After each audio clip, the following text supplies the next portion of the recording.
supposed to fail. You're supposed to fucking fail, because failure is the stepping stone to success. Failure is an experience that lends to wisdom that ultimately makes you a stronger version of yourself. So the idea is you must fail 100 times to succeed once. That's part of it. No one succeeds the first time. It's learning how to not get disappointed with failure, to understand failure. You only learn when you fail.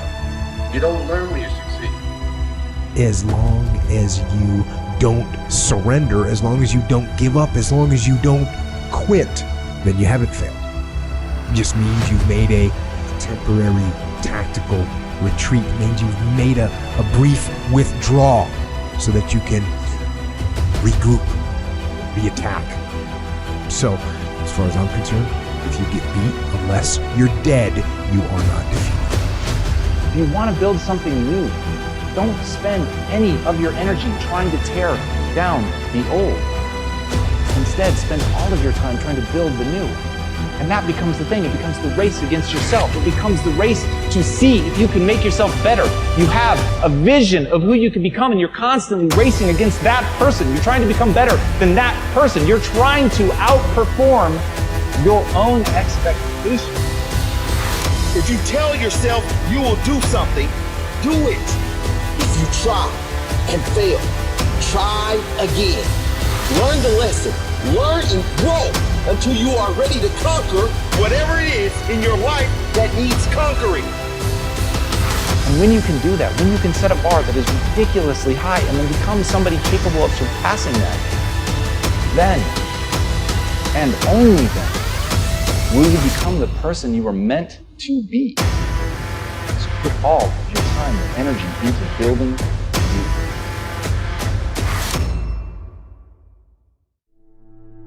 I've told people to learn to use a schedule.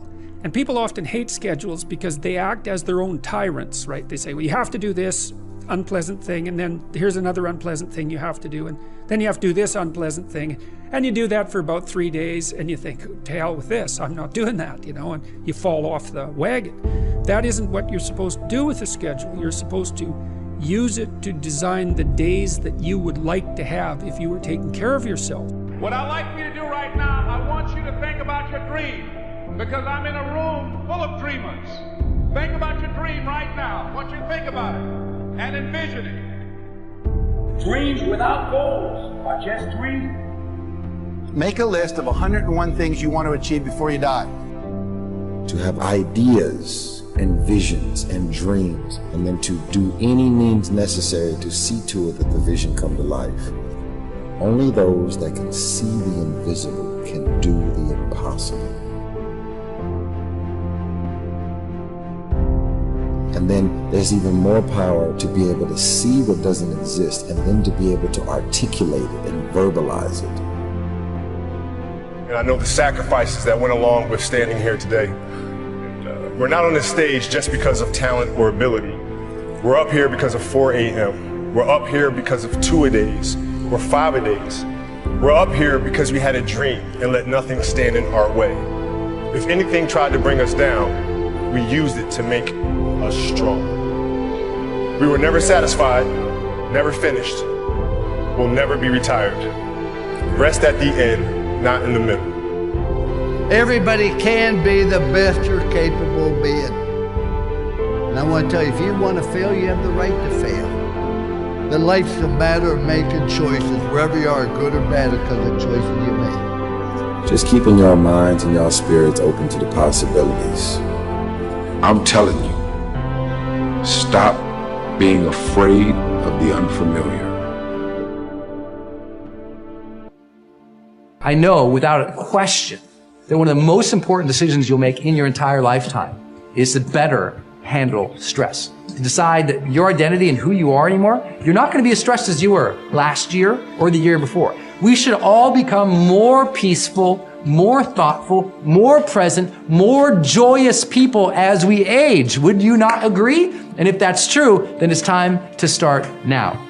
You know, there has to be an intentional decision at some point in our lives where we say, look, I'm not going to be this stressed anymore. I'm allowing too much stress into my life. And please notice the words I'm using here. I'm allowing too much stress into my life. Most stress is not, quote unquote, real. No one hands you a plate of stress. It's not something you see and we can transact and exchange. It's something we make up in our mind. We make things stressful that may or may not be or have any cause to be stress-inducing. You know, one thing that could stress you out might not be a stressful thing to anybody else. So that proves we're making it up. And since we're making it up, we should decide what we're gonna do in the future. Are we gonna always be stressful people or not? I know that sounds so silly, but I made that decision when I was young. I was 20 years old. And I said, look, I don't want to be a stressful person anymore. I used to stress about getting everything right and getting good grades. And I'd stress about, pleasing people and stress about, did I fit in? I'd stress about college. I'd stress about, and at some point I said, all this is made up. You know, matter of fact, most stress is coming from usually one of two things. First is a false time crunch that we perceive. We think we only have so much time, so everything becomes stressful. Oh my God, I gotta get this done. I gotta get this done. I got this done. And we're reacting our lives to really false deadlines. Someone asks you for something, you think you have to get it to them right away. You probably don't. It's probably not a real deadline. And unless you ask them, when is the real deadline on this? I mean, the point in which everything crumbles and falls apart. If you don't get it then, what would happen? What is the worst thing that would happen if you didn't get it that exact time? I'm crazy about this in my life. If someone says, well, Brendan, I need this by Thursday, I say, okay. If you need it by Thursday, is Thursday the day everything would explode and fall apart if you didn't get it? And they're like, no, Monday would be fine. And I just bought myself Thursday, Friday, Saturday, Sunday, and part of day Monday. I just bought 5 days by asking when the real deadline is. Because most people, they say they want something from you when they want it, not when they need it. So your job to help deal with just the time crunch that stress can feel like is asking, when is the real deadline? And all these things that you're stressed out about, do they really need to be handled right now, this immediate second? Would it be okay if you created a plan and you handle them over the next couple days, next couple weeks, next couple months? When you actually realize the unbelievable amount of time we all have as humans, and how much more time we have when we become focused, diligent, intentional, disciplined, then we're not so much stressed anymore. It's like, I will get to that when the time is appropriate for that. Before that, I've got other things. I think success, first of all, is knowing my purpose in life. As I have watched and observed successful people, what I have discovered about them is they really have figured out why they're here. They really do have their act together. And knowing their purpose in life is a stability for them. So that when everyone else is rocking and rolling and things are a little unsteady and people are kind of leaving the ship and people are kind of abandoning their causes, these people, they hold steady right throughout the storm because they have a true North Star. They truly are focused. It becomes an anchor in their life that just holds them steady. And the anchor is a confidence based upon a knowledge of purpose.